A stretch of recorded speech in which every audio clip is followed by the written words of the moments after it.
hail and a few showers running in across Northern Ireland. Brighter towards the far north, some brighter and dry weather moving in across the south and southwest through the latter part of the day, and temperatures will be up a notch, feeling fairly pleasant in any sunshine. Through Thursday evening then, that showery rain continues, although it will disintegrate into few showers as the cloud thickens from the southwest, bringing yet again some rain towards the West Country through the early hours of Friday morning. So a wet start to the day across Wales, as well as the southwest, central, southern England. A chilly start further north with some bright weather, even a touch of frost to start the day on Friday across more northern areas. And those showers continue across more western parts. Now on Friday, this rain extends from central and southern parts of England and Wales eastwards. We'll continue to see a few showers further north, but also some brighter skies. And here's your outlook through into the weekend. It warms up, more cloud and rain in the northwest on Sunday. Monday to Thursday nights on GB News. At 6, it's Dewbs & Co. 7 o'clock, Farage. At 8, join Jacob Rees-Mogg. And at 9, Dan Wootton Tonight, followed by Headliners. On TV, radio and online. This is GB News. First and foremost, I am a GB News fan, and I was before I was working here. Just love the fact that we're asking the questions that a lot of establishment media won't ask. With a bit of a twist, we not only want to inform you, but we want to keep you entertained. It's worth the drive because you get in and the team's all ready and waiting, they're itching to go, and it's a proper little family. GB News is the People's Channel. It's the audience that makes the programme sing. We're giving our viewers and our listeners a voice. I see the thousands of your letters, tweets, emails, you name it, coming in. Britain is broken. How on earth did we get into this mess? But more importantly, how do we get out of it? The establishment had their chance. Now we're here to represent you. It's time for something different. It's time for GB News. I'm very patriotic. I believe in Britain. Our best days lie ahead. Britain's watching. Britain's watching. Join us here on GB News. The People's Channel. Britain's news channel. Join me, Patrick Christie's, Monday to Friday, 3 till 6. We tackle the day's news agenda like you've never seen before. It's high tempo, high octane, the most controversial topics, and the best guests. You will not be able to take your eyes and ears off it. I'm not afraid to ask the questions that you really want answered. 3 till 6 p.m, Monday to Friday on GB News, the People's Channel, Britain's news channel. GB News has its own late-night paper preview show, Headliners, where comedians take you through the next day's top news stories. You don't have to bother reading the newspaper, we've got it covered for you. Headliners, every night at 11 p.m, and repeated every morning at 5 a.m. We won't send you to sleep like some of the other paper review shows out there. GB News, the People's Channel, Britain's news channel. Join me, Camilla Tominey, on Sunday mornings from 9:30, taking the politicians to task and breaking out of SW1 to see how their decisions are affecting you across the UK. Bursting the Westminster bubble every Sunday morning, only on GB News, the People's Channel. Britain's watching. Hello, I'm Calvin Robinson. Do not miss my Common Sense Crusade Saturdays at 7 p.m. Join me for some in-depth discussions on faith. Is that not the start of the slippery slope? It's very much so. And the big moral questions of the day. I'm baffled. You've got some nerve. Only on GB News, the People's Channel, Britain's news channel. I'm Andrew Doyle. Join me at 7 o'clock every Sunday night for Free Speech Nation, the show where I tackle the week's biggest stories in politics and current affairs with the help of my 2 comedian panellists and a variety of special guests. Free Speech Nation, Sunday nights from 7 on GB News, the People's Channel, Britain's news channel.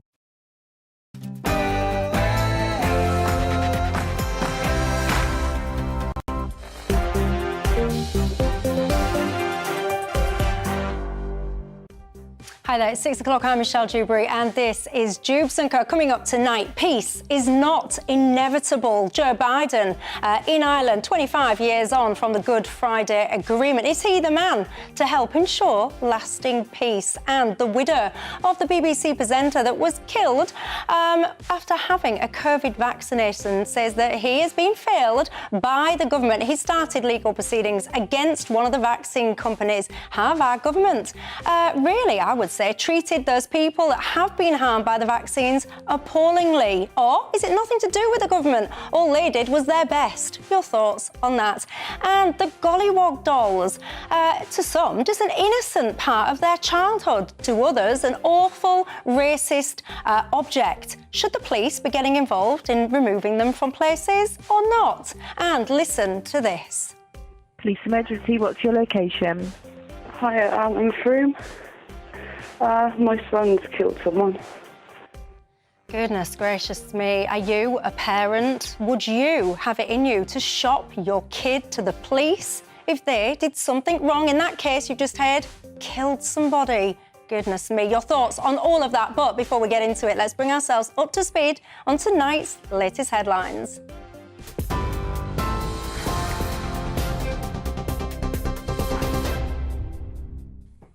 Michelle, thank you, and good evening to you. Our top story tonight on GB News. The leader of the DUP, Sir Geoffrey Donaldson, has said the US President Joe Biden's visit to Northern Ireland doesn't change the political dynamic in the region. The Unionist Party has boycotted power sharing for more than a year over post-Brexit trade.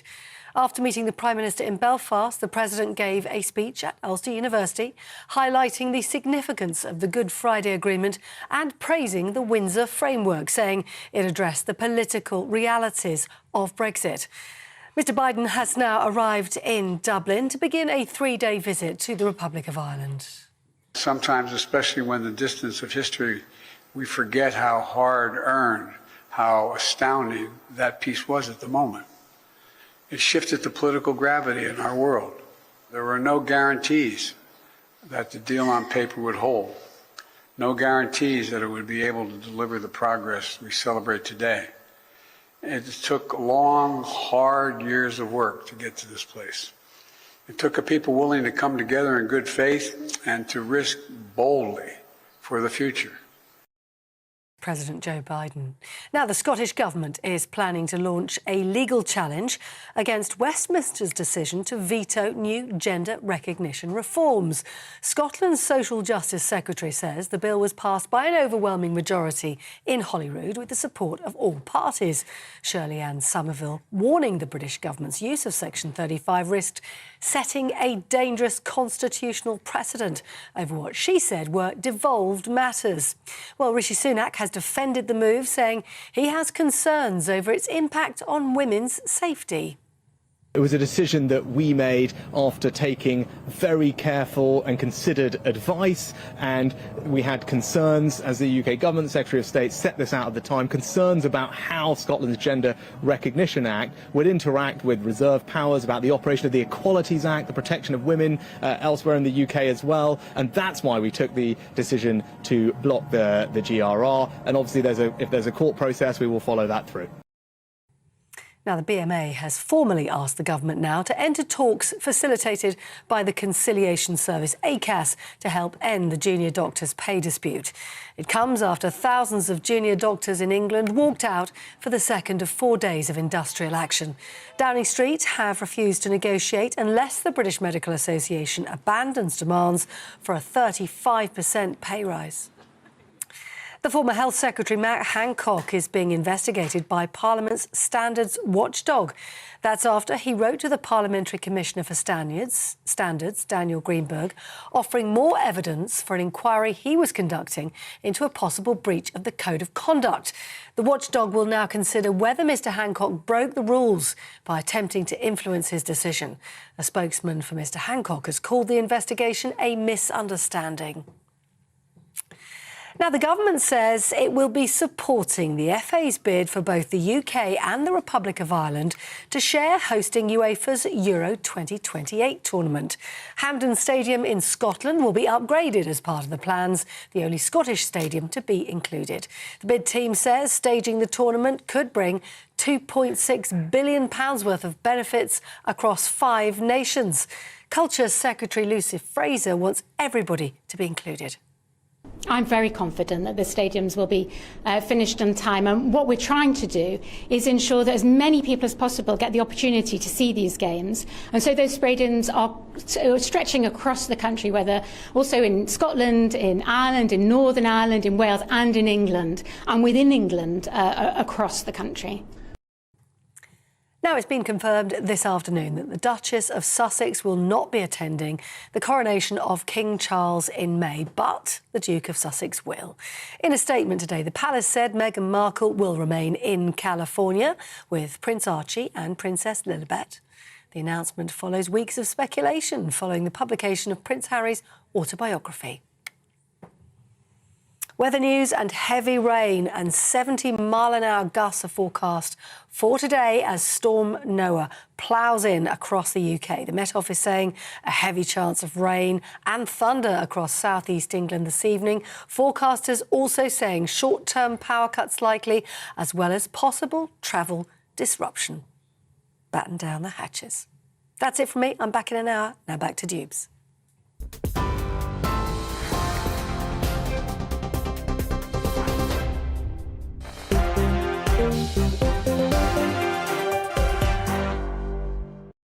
Thanks for that, Polly. I'm Michelle Dewberry and I'm keeping you company right through till 7 o'clock tonight. Alongside me, I've got Toby Young, the director of the Free Speech Union.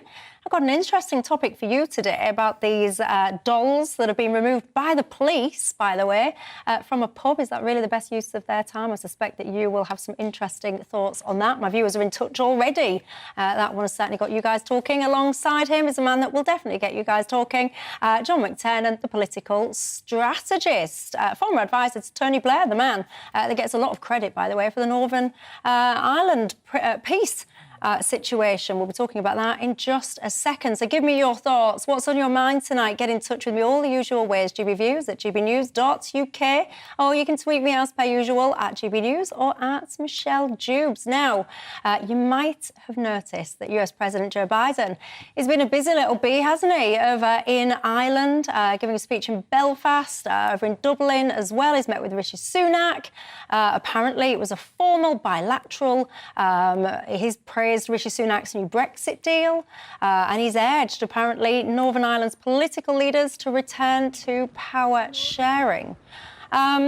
Mixed response, I would say, in my humble opinion, John, to Biden's visit. But you can't please some people, you can't please everyone all of the time. What do you think about him being over in Northern Ireland? A good thing? It's quite a strange time at the moment for Northern Ireland. You've seen the terror threat increased. You've seen the situation the other day with the youngsters chucking those things at the coppers, and just not the kind of scenes that you want to be seeing 25 years on from the peace deal. Your thoughts? Oh, look, I think anybody who's followed Joe Biden's career knows he's proud of his Irish heritage. He's an Irish American. He's a Catholic, and it's part of his working class roots to celebrate his Irish roots. I think he's pleased to be there, and I think his message, I thought it was a pretty good message. His message was, get the government back again, going again in Northern Ireland, because that will unlock investment, particularly from the US. Celebrating the peace treaty, the Good Friday Agreement, because that was actually backed up by the big American involvement in the peace treaty, helping the IRA to disarm, which is a major part of the success of the peace treaty. And look, I think he was sending a message that he backed Rishi Sunak's deal on the border, and that was a deal that was good for Northern Ireland, good for the UK, good for the European Union. And I think it's good to have the endorsement of somebody as important and significant as Joe Biden on that, because we need the new Northern Ireland Protocol, the Windsor Protocol, the Windsor Framework to actually to be the settlement. The EU had to give some things up, which is good, and we've got a change, and let's get peace rather than demonstrations around this. I think that was his message. Are you at home? Is anyone watching or listening from Ireland, from Northern Ireland? What do you think? What do you make of the situation right now? Biden was saying that basically lasting peace isn't something that can be taken for granted, something that's got to be continuously worked at, something that takes compromise, sacrifice. How do you feel about it all? Toby Young, your thoughts? Yeah, well, I think Biden seems to be wanting to come over as an honest broker. The US president flies in, and he must be hoping that he can do something to ease tensions between the nationalists and the unionists, take steps towards returning to the power-sharing arrangement, reviving Stormont, etc. But he's not really well placed to play that role because, you know, he's a Catholic to begin with. He seems very proud of his Irish heritage, what we'd call a plastic paddy, like many Americans. He's spending 3 days in the Republic of Ireland, only seemingly not much more than half a day in Northern Ireland. So he's not going to win the trust of the DUP and get them to come back to Stormont by presenting himself as an honest broker. They're not going to trust him. They're going to think he's basically aligned with the nationalists. And it doesn't look like that's going to happen as a consequence of his visit. But the one carrot he's holding out to the DUP is if Stormont is revived, then we could release some investment from the US. I'll encourage big hitting billionaires in the US to invest in Northern Ireland if we can get the power sharing arrangement back up and running. But he was quite careful with his language, because he was saying that was kind of the best outcome. But then he kind of stopped short, and then he kind of said, "But it's up to you guys, obviously." He said he didn't want to interfere in internal affairs. Basically, he was quite clever with his language. I think that's right. I think had there been a government in Northern Ireland, he'd have had ministers to meet, DUP ministers, a DUP First Minister, a Sinn Féin Deputy First Minister. He'd have had them to meet. The suspension of the Assembly means all he's got are politicians. He's got leaders of political parties. And it would be odd for the President to meet leaders of political parties. The President's head of state, he meets heads of government. And I think that was what was holding him back from spending more time in Northern Ireland. I think he'd be very happy to go back if there was a government to meet. And it would be better for Northern Ireland if a government was there to meet, because, for one thing, the civil servants can't actually do anything about support for energy bills. That's got to be done by the elected Assembly. And because they've not been sitting, Northern Ireland's been deprived of the kind of help that we've been giving in the UK, in England, Wales, Scotland.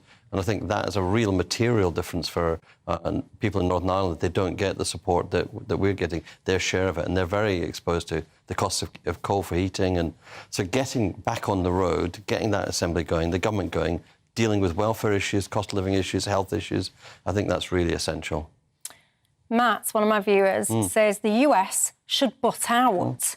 The Windsor Framework is not good for the UK or for Northern Ireland, and I hope the DUP do not return to Parliament. But lest you forget, the US played a really crucial role, some would argue, when it came to brokering or helping to broker the peace in the Good Friday Agreement in the first place. Does that change your view or not?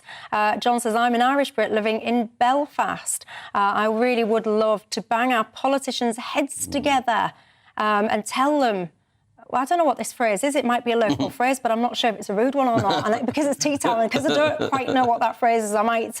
but you tell me a piece of advice that you would give to those local politicians. Do you think Tony Blair gets enough credit for his role in the Good Friday Agreement? No, I don't. I think when the history books are written, they'll look back on Tony's career, and sorting a dispute that certainly lasts since the 60s, probably lasted for 800 years, getting peace in Northern Ireland, getting peace on the island of Ireland, is a really, really major act of statesmanship.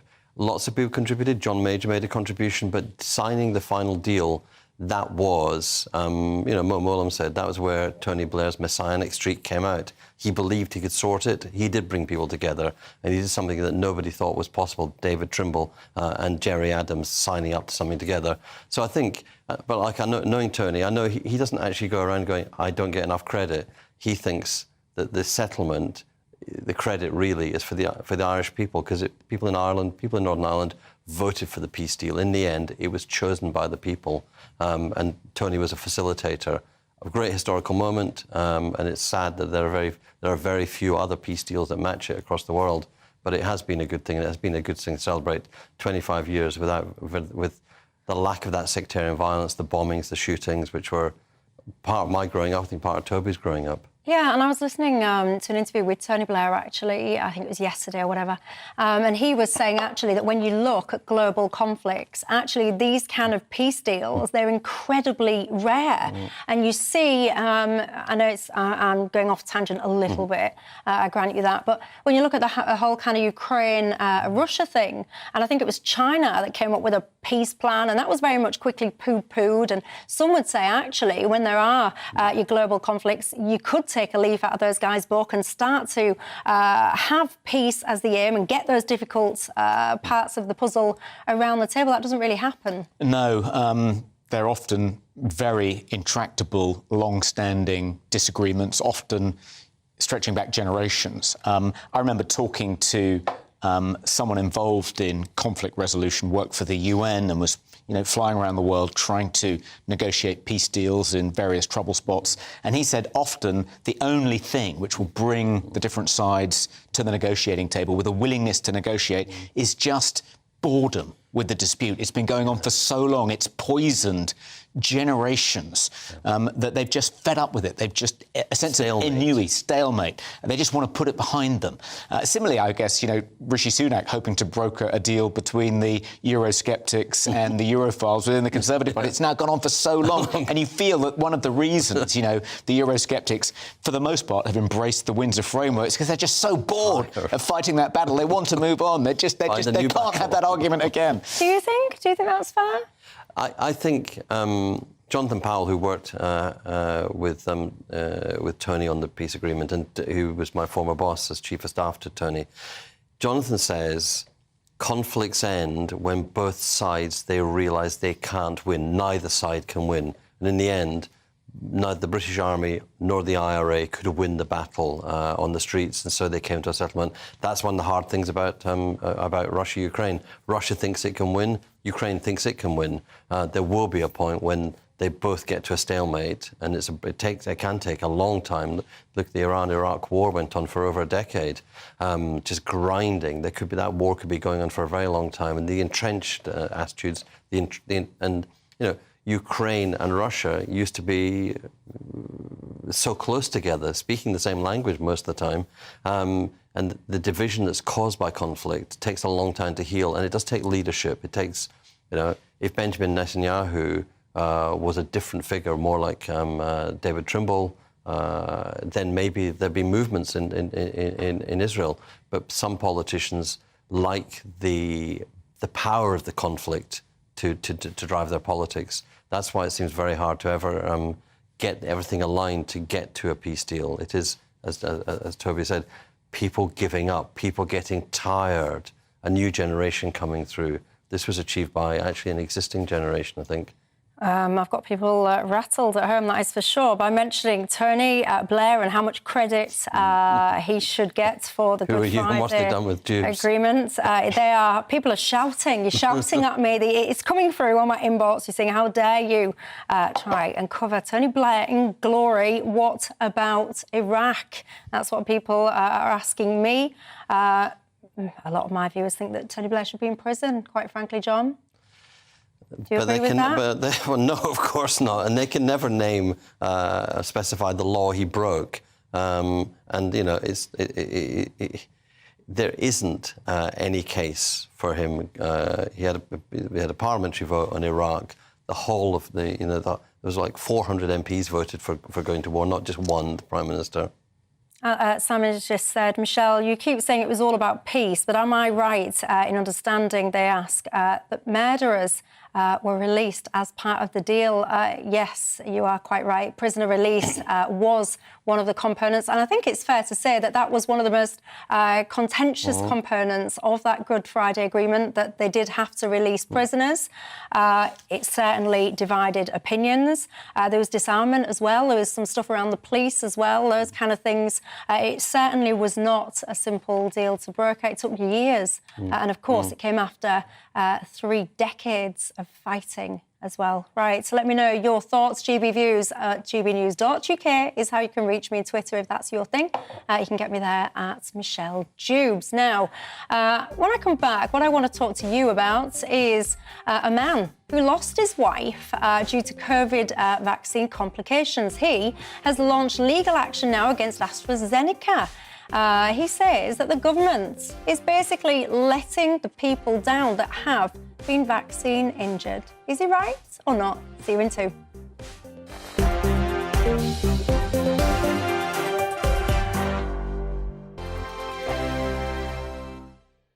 It's all about family, being in people's living rooms, all the interaction and getting to know who our viewers and listeners are. When I was young, my dad used to say, no, stop arguing. I wanted an outlet that would enable me to give my opinion.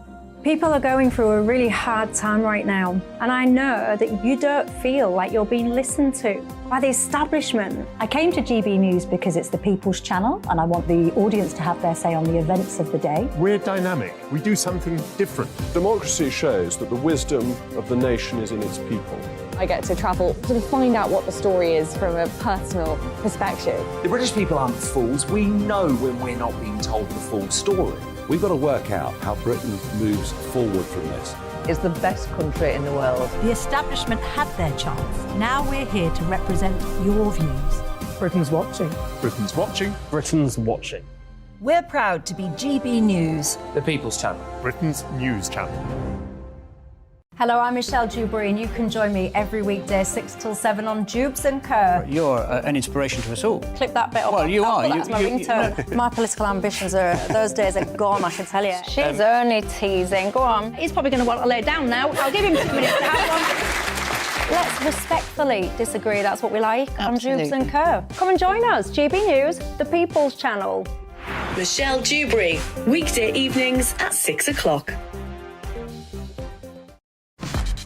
Start the day with GB News. We catch up on all the big stories you didn't hear the night before. And take a look at what the world's talking about this morning. That's right, Monday to Thursdays from 6 o'clock. It's Breakfast with Eamon and Isabel. Straight after breakfast, join us, Bev Turner and Andrew Pearce. We're going to take you through till noon. We'll be tackling the big topics of the day, including the things that the other channels just won't talk about. If it's happening here. Wake up to mornings on GB News. The People's Channel. Britain's news channel.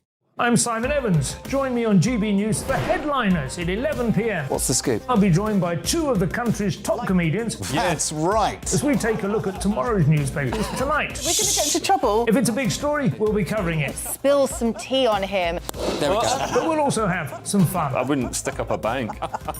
My father didn't love me. So anyway. Headliners every night from 11 on GB News, the People's Channel, Britain's news channel. We've got a brand new lineup every Saturday night on GB News. From 6 p.m, I'll give you my unique take on the world today. Then at 7, it's me, Calvin Robinson, with my Common Sense Crusade. New to GB News is the Saturday 5. 5 times the opinion. Join us every Saturday from 8 p.m. as we debate the week's stories. With us 4, plus a special guest. And at 9, of course, it's Mark Dolan Tonight. Brand new Saturday nights on GB News, Britain's news channel.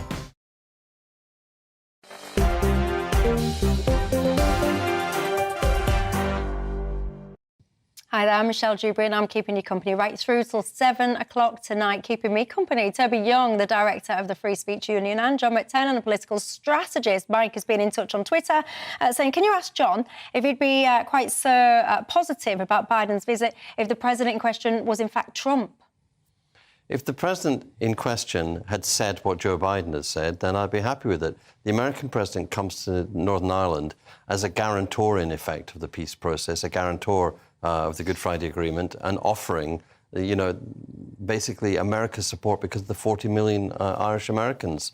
So, the thing is, Donald Trump, as we know, is actually Scottish-American. He's the proud product of the Western Isles. Well, there you go, Mike. That told you. Right, let's move on. A story that caught my eye, a topic I'm very passionate about. You might remember from some of the debates we've had on this show, and that is the vaccine harms discussion. The widower of a BBC presenter who died from the COVID vaccine complications has launched legal action against AstraZeneca. This is on behalf of 75 people whose relatives died or suffered injuries related to the jab. Now, you might be familiar with the lady I'm talking about, Lisa Shaw. She was, as I said, BBC presenter. She died in 2021, not long after receiving her first COVID vaccine. Now, her husband, Gareth, he says that he's spent basically 2 years trying to get the government, different MPs, different prime ministers, etc., to address and acknowledge what happened to Lisa and people similar to her.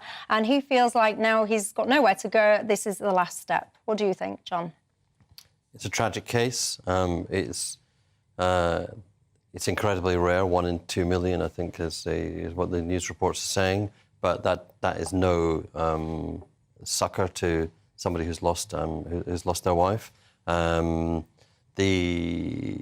The UK has got a very well-established and incredibly well-respected procedures for testing and regulating medicines before they're released. COVID was different in that it was a rapid process, but I don't think any safety measures were skipped in releasing the vaccines. And the government, as it does with, I think, almost every vaccine, indemnifies the companies, but there's a vaccine compensation scheme in place, which I think would be open to Mr. Shaw to apply for. But none of the arrangements that we've got prevent an individual suing and successfully suing the company. So I think it's a terrible situation. There is a government scheme, there was regulation, and there is a route for him to sue, which I think the news reports say he's taking up. So do you think this government has responded and reacted with dignity, compassion, and acknowledged those people, irrespective of whether it's one in whatever number is, I don't care. If it's one, that's too many for me. But do you think the government has responded in the right way to those families? I think the government has been compassionate to all the families who've been affected by the COVID vaccine. Right, well, Toby Young? Well, not according to Gareth, Lisa Shaw's husband. He says the reason he's seeking legal action is because he's reached out to try and talk to government officials on numerous occasions over the past 2 years, and he hasn't been able to engage with them. I don't think he's received any kind of apology from the government. I absolutely applaud what he's doing. I think it's great that he's not happy with the 120,000, which is what you can be awarded under the official vaccine compensation scheme. And incidentally, to be eligible for that award, you either have to be a relative of someone who's died, so you're getting the award on their behalf, so he'd be eligible for it, or the person in question has to be 60% disabled. So it's quite a high bar. There are quite a few people who are vaccine injured, but not that badly vaccine injured, and so they're ineligible for any vaccine compensation. But 120,000 isn't enough to compensate Gareth or their young child for the loss of a wife and mother.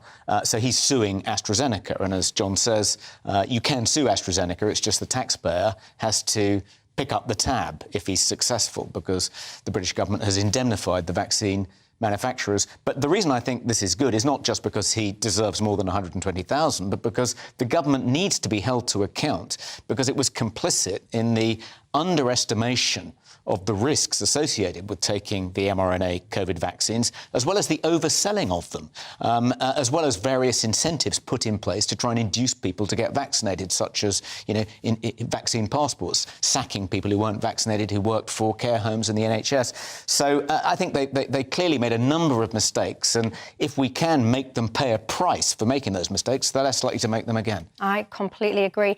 Just to put some figures around this, of course, some of these claims are still being processed, but to that 60%, I think 71 claims so far have been rejected where causation was accepted, but disablement assessed at less than 60%. See, I think that's pretty disgusting, quite frankly. So you accept, and this is just the claims that you processed so far, that, out of all the different groups, you've got 70-odd people who you acknowledge their ailments, injuries, disabilities, whatever it is, have been caused by this vaccine that people were coerced into taking. They were. I think this country lost its collective minds around those vaccines and the conversation. And to me, I found it almost a form of, it was like sleepwalking into like a medical apartheid, people wanting people to be fired, not having access to healthcare, in various different countries. All of these weird things were going on.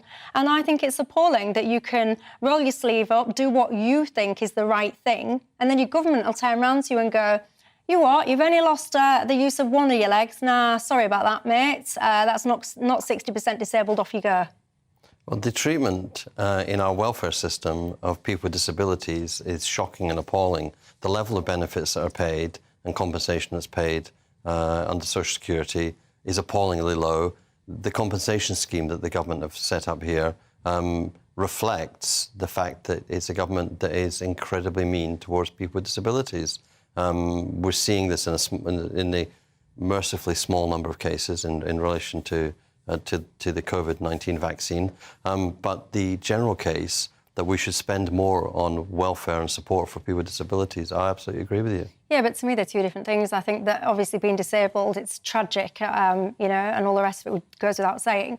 But when you were a previously fit and healthy person and you were coerced and coerced and coerced into having a medication that you were led to believe was safe and effective, and as a result of that, that is why you have a disablement. I think that is simply appalling, and there should be no get-out clause for the government that has suggested that you take that medication. And I'll tell you what else is appalling in my mind as well, Toby. The treatment of these people within the media. These people have been called anti-vaxxers, conspiracy theorists, they've been abused no end, and they've been vilified, and I think it's wrong. Absolutely. Anyone who breathes a word of criticism about the mRNA vaccines, certainly over the past 2 years, has been demonised as an anti-vaxxer.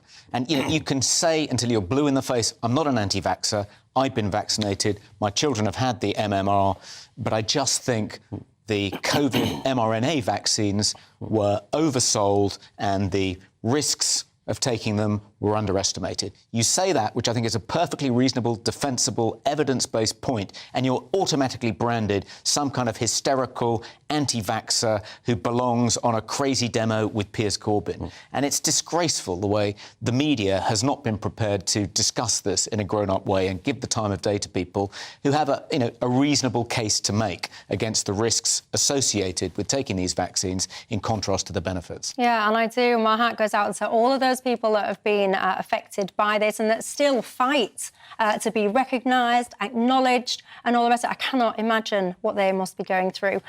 Keep your thoughts. I want your thoughts coming in on that one. Do you think these people should be able to sue the likes of AstraZeneca? Do you think the government is failing these people? Or do you think, put a sock in it, all medications have risks? Your thoughts on that? I want to take a quick break. When I come back, I want to ask you about this. Have you seen the story about 6 police officers, I think it was, rocked up at a pub to seize something deemed as racist? It was a doll. Do you think that is a good use of a police time or not? Give me your thoughts and I'll see you in 2.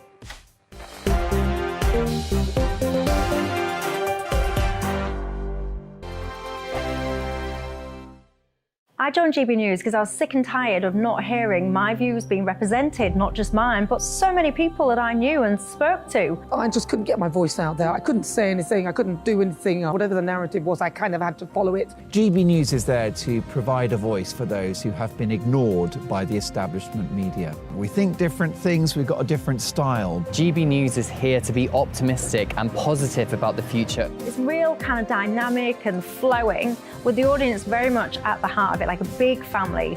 Here at GB News, we talk about the things that matter to you. Hearing the voices from right across our towns and cities, especially our towns. All sides of the argument represented with a heavy dose of opinion. We're on a mission here to make a difference. And the GB News family really is here for you, and whatever time of day you can watch or listen. Britain's watching. Britain's watching. We're proud to be GB News. The People's Channel. Britain's news channel. Westminster is going around in ever-decreasing circles, followed by the media. Britain is broken. How on earth did we get into this mess? But more importantly, how do we get out of it? Join me at 7 p.m, Mondays to Thursdays on Farage, here on GB News. We will have open, rational debate. We've got to work out how Britain moves forward from this. Join us here on GB News, the People's Channel. Britain is watching.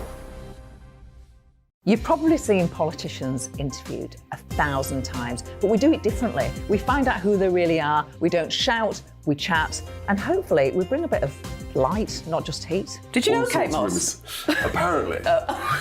Do you have a pair of jeans or a pair of jeans? No, of course I don't. What would I do with them? My friends are like, oh my God, what's she doing now? Join me every Sunday at 6 for Gloria Meets, only on GB News, the People's Channel, Britain's news channel.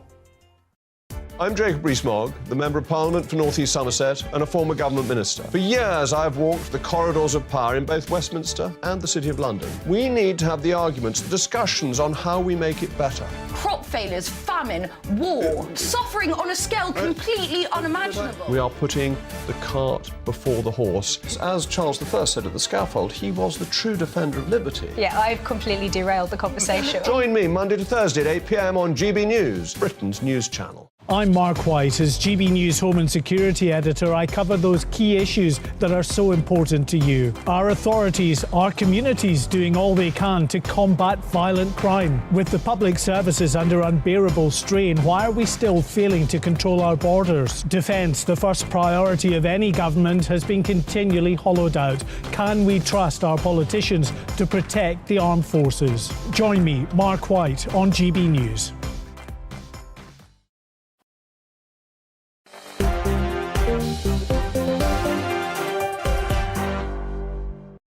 Hi there, I'm Michelle Dewbs and I'm keeping you company right through till 7 o'clock tonight. Alongside me, Toby Young, the director of the Free Speech Union, and John McTernan, a political strategist. We started the programme talking about the Good Friday Agreement. Lots of you getting in touch about that. Many of you have said, please, Michelle, can you give some credit for Molan? She never seems to get a mention in this process, and I'd like to hear her name mentioned. Well, there you go. John, I was saying to you about Tony Blair earlier on, and I was saying to you that some people less than favourable about Tony Blair. You were saying, but no one ever seems to be able to give me an offence or whatever the word was that they think that he's committed. Lots of my viewers have said, well, what about misleading Parliament with his sexed-up dossier? There you go, that's what they think he should be in trouble for. Is that fair or not? Well, 400, more than 400 people in Parliament voted, more than 400 MPs voted for the Iraq Yes, but they're war. saying that that was based on Tony Blair misleading him. I think that's It was the on point. the full. It was on the Tony's speech was on the full case for defending the United Nations and the integrity of the United Nations weapons inspection system. But look, it's not actually a crime for which you can be imprisoned to mislead Parliament. Otherwise, a lot of ministers and prime ministers would be in jail at the moment. Well, there you go. That's the response to you guys at home. What you make to it. It's also lots of you getting in touch saying, please, can you tell Toby Young that the AstraZeneca vaccine was not mRNA? I've told you, Toby. There you go. Sorry about that. Right, let's move on, shall we? Pub landlady in Essex has defended her display of golly dollars. 6 police officers were sent to the pub to confiscate to some controversial dolls. Anyway, she's having none of it, planning to put some more dolls up there, and apparently it's been investigated as an alleged hate crime. I've got to say, I deliberately used the word golly dolls then, because there's something about the phrase a gollywog that makes me kind of, I can't explain it. There's a part of me that makes me wince. Now, when I was growing up, I vaguely remember my nana used to get tokens. I can't remember what jam it was now. Robinsons. Was it? Yeah, but I remember on the label of the jam, we used to get pin badges and you know, to us, it was just toys, it was very innocent and all the rest of it. But to many people, these are very offensive. Yeah, I think the issue here isn't whether the dolls themselves are offensive. They clearly are, based on a racial stereotype. The question is the display of these dolls in a pub, does it even approach the threshold of being a hate crime or even a racially aggravated criminal offence? And the answer, I think, is plainly no. The offence, I think the police have said that they're investigating as a potential hate crime is causing someone of a particular race harassment, alarm or distress, which is an offence under the Public Order Act. But they'd have to show intent in order to prosecute the publican for this. And it's clear that he didn't intend to cause anyone harassment, alarm or distress by displaying these dolls. So I think the chances of him actually being prosecuted and it standing up in court are vanishing to zero. So the question is, why are the police sending up to 6, some people say it was 5, some 6 police officers into a pub to confiscate these dollies in evidence bags when, I looked this up, but the number of burglaries which ended in someone being charged or summoned to court in Essex in 2018-19 was 4%. So 96% of burglars got away scot-free in Essex in 18-19. I don't suppose those numbers have improved since. If you get burgled, you're lucky if 1 police officer turns up at your house, let alone 6. The problem problem here is that the police are prioritising investigating, potential hate crimes and neglecting actual crimes. The police just don't know enough about the legal protections in place in this country for free speech. The Free Speech Union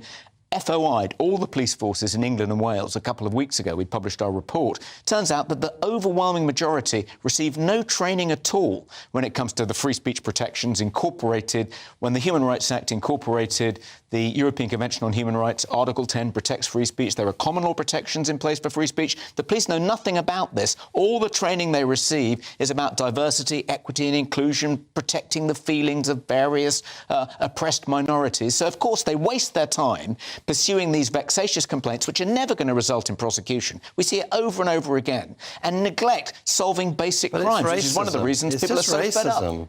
It's not racism. It's racism, pure and simple. The reason it's not racism. You think the police are going to secure this guy's going to be convicted in a court of law for racism? Gollywogs are racist. They're a racist depiction of black people. They should be put in the dustbin of history, and these should have been put in the bin by the police. But it's not a crime to display them in a pub. It's not against the law. Having racist, offensive dolls which offend customers is actually, as you said, an offence under the Public Order Act. There's the intention of the pub landlord who lives in Turkey is reasonably clear from his own social media. White Lives Matters, a gollywog, set up for a lynching. All of these things go to one place and one place entirely. The dolls, gollywog, the reason, Michelle, that you call them golly dolls is because the actual word wog is offensive. It's deeply racist. And most British people have got friends, people of colour, have got members of the family, just like I have got friends and members of my family, people of colour, who were deeply offended by this and are deeply upset, deeply uncomfortable. And it is right that this is dealt with. It's right that these are put in the dustbin of history. And there is absolutely no defence for display. If they love the gollywogs, they can have them in their house. No one cares.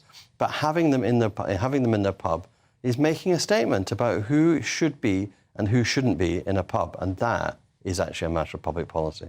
But I mean, that's quite a leap. You're suggesting that if someone's got one of those dolls, what they're actually saying is that a black person's not welcome in that facility. In the pub. No, but he says that people of colour drink in his pub all the time and have never complained about the dolls being displayed behind the bar. It's not his intention to send a signal to potential black customers, you're not welcome in my pub. It's simple. He can take them out of his pub. Most people who are affected by racism don't shout out about it, don't answer, don't make a fuss about it. That's the problem about inequality. It's the problem about racism is that people have lose their voice. They don't make complaints. This is a terrible, terrible, terrible thing to do in the 21st century to be doing this. But it sounds like, John, what you're saying is you think it's the police's job to protect people from being offended, even if the offender isn't actually breaking the law. Is that what you're saying? No, displaying them in the pub is deliberately to try to offend people. I think that's a leap. I don't think his intention was to cause harassment, alarm or distress to potential customers. Who gets to decide someone's intention? Well, in the end, it's the courts. I don't think I think it won't get to court. In the end, it's the courts. But it'll probably be recorded as a non-crime. In my view, the police should go in every day to that pub and remove those racist dolls until they're no longer displayed. So you think that the situation as it is now in terms of crime and all the rest of it, you think it's a good use of police time, firstly, that multiple officers turn up and confiscate those dolls, and then you think it's an even better use of police time for them to go back every single day? Until it stops. But what if it doesn't stop? So every single day... Look, it would stop eventually. Why? Because the dolls might get lost in police custody. But if they felt they're not doing anything wrong, and what Toby's saying is... But they are doing something clearly wrong. Well, something you disapprove of, but I don't think it's against the law. So the police really shouldn't be sending 6 officers around to this pub to bag up 15 dolls. Why does it take 6 officers? It's absolutely ludicrous. It's a complete waste of police time and resources. They should be stopping crimes that are, disproportionately affecting people of colour in Essex, just like in other parts of the country. The entire police service is in a massive crisis in its ability to investigate and prosecute crime. There's no doubt about that. I mean, that is, in the end, a matter of the Conservative government's systematic underfunding of it. But in this case, I have to say I back the police. I think what the police did was right, and more power to their elbow. What do you make to it at home?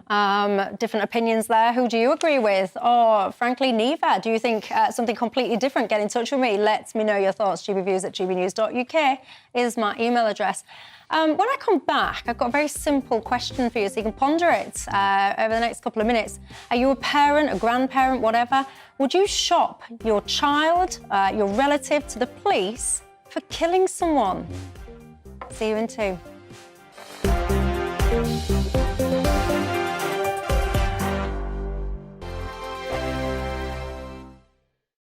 Monday to Thursday nights on GB News. At 6, it's Dewbs & Co. 7 o'clock, Farage. At 8, join Jacob Rees-Mogg. And at 9, Dan Wootton Tonight, followed by headliners on TV, radio and online. This is GB News. First and foremost, I am a GB News fan, and I was before I was working here. Just love the fact that we're asking the questions that a lot of establishment media won't ask. With a bit of a twist, we not only want to inform you, but we want to keep you entertained. It's worth the drive because you get in and the team's all ready and waiting, they're itching to go, and it's a proper little family. GB News is the People's Channel. It's the audience that makes the programme sing. We're giving our viewers and our listeners a voice. I see the thousands of your letters, tweets, emails, you name it, coming in. Britain is broken. How on earth did we get into this mess? But more importantly, how do we get out of it? The establishment had their chance. Now we're here to represent you. It's time for something different. It's time for GB News. I'm very patriotic. I believe in Britain. Our best days lie ahead. Britain's watching. Britain's watching. Join us here on GB News. The People's Channel. Britain's news channel. Join me, Patrick Christie's, Monday to Friday, 3 till 6. We tackle the day's news agenda like you've never seen before. It's high tempo, high octane, the most controversial topics, and the best guests. You will not be able to take your eyes and ears off it. I'm not afraid to ask the questions that you really want answered. 3 till 6 p.m, Monday to Friday on GB News, the People's Channel, Britain's news channel.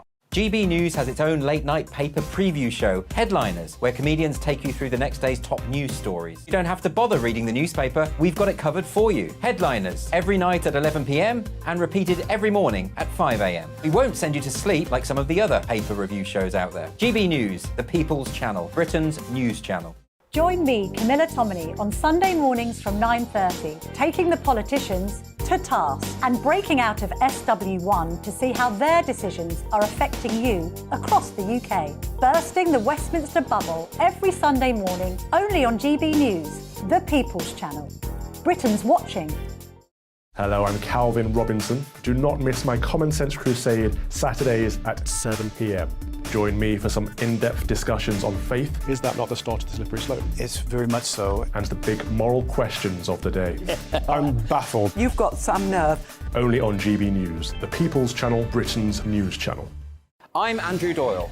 Join me at 7 o'clock every Sunday night for Free Speech Nation, the show where I tackle the week's biggest stories in politics and current affairs with the help of my 2 comedian panellists and a variety of special guests. Free Speech Nation, Sunday nights from 7 on GB News, the People's Channel, Britain's news channel.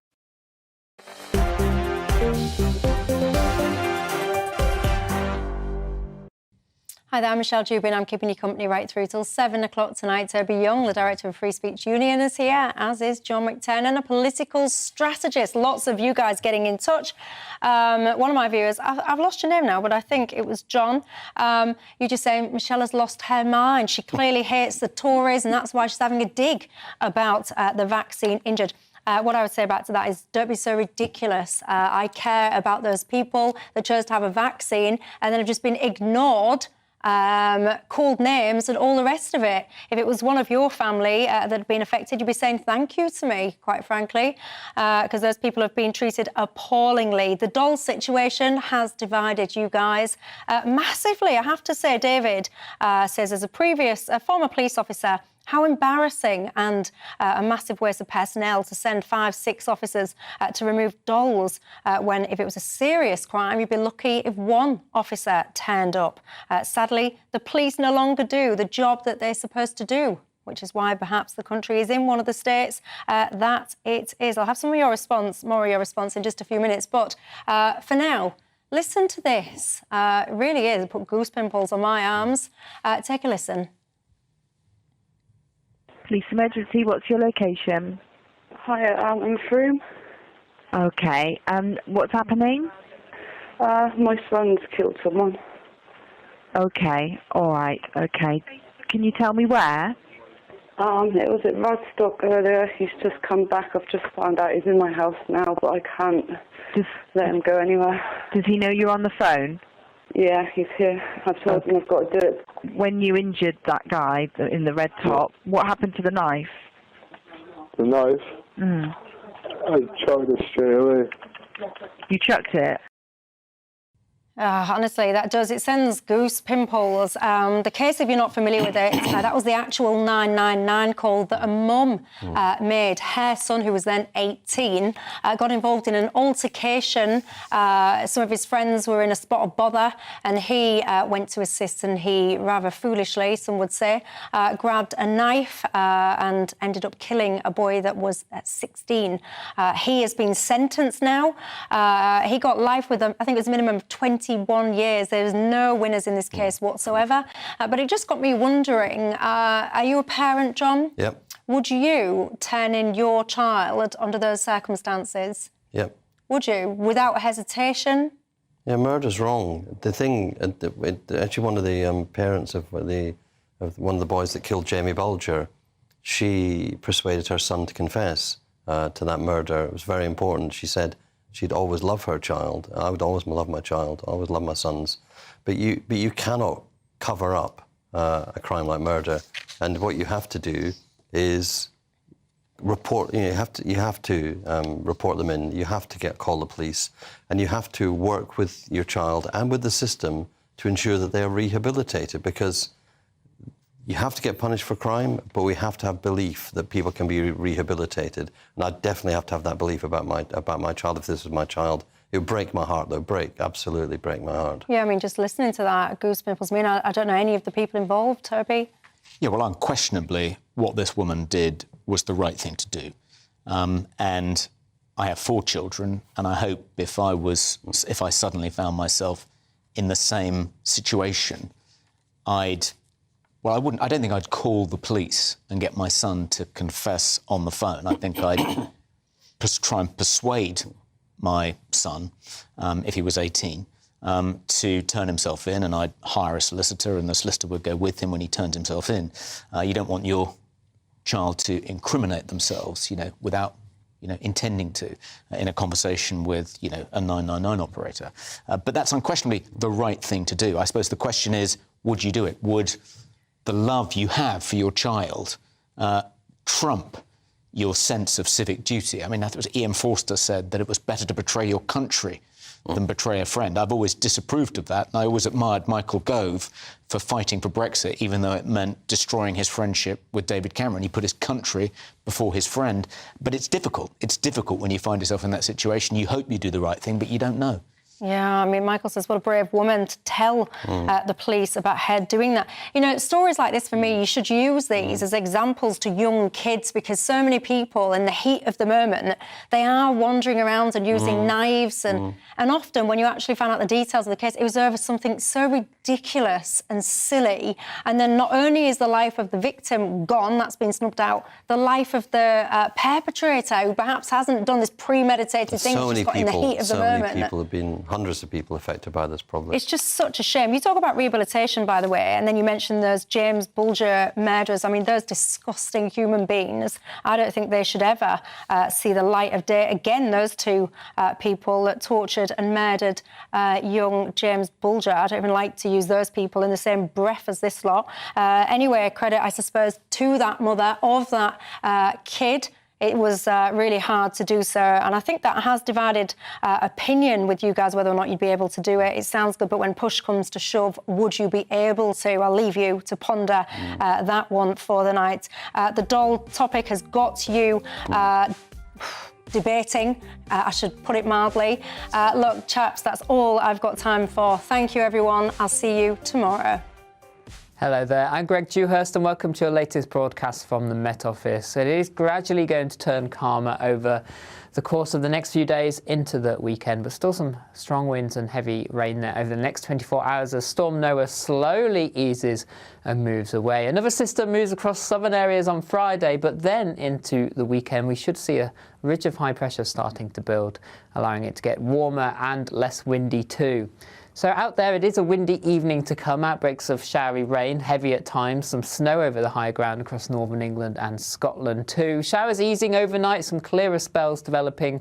Staying quite blustery though, allowing temperatures to hold up above freezing, but still on the chilly side, 2 or 3 degrees to start Thursday morning. And a mixed start, cloudy across the northern half of the UK, showery outbreaks of rain, some sunshine in the south. But as we move through the day, it'll be a case of April showers, sunny spells, and some of the showers will be heavy at times, some hail and thunder. Staying blustery, but the wind's not as strong compared to recent days. But a cold feeling day, only highs of around 12 or 13 across the southeast, single figures across the north.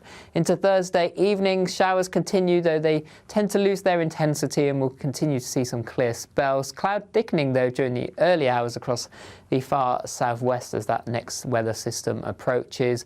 Under the clearer skies, it will turn quite chilly once again to start Friday morning. Temperatures low single figures, perhaps a touch of grass frost for 1 or 2. As we go through the day on Friday, we'll see southern parts of the UK turning increasingly cloudy. We'll see some showery outbreaks of rain pushing east. Brighter further north, Scotland, Northern Ireland, Northern England, seeing a mixture of